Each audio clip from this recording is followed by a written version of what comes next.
আধা ঘন্টায় অতক্ষণ আমি আগাইছি আটিয়া পানির স্রোতে আগানি অসম্ভব যত সময় তার পানি খালি বাড়তে গেছে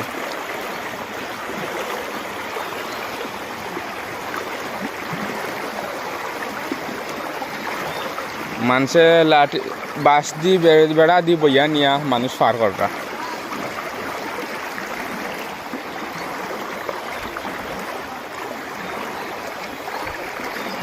আল্লাহ তুমি হেফাজত করতে এই মানুষগুলারে আমার মহদ্দিস সাহেব হুজুরের মাজার ই যে আরে পানি বাড়ে মাজার নি ডুবি যায় আল্লাহ তুমি রহম করো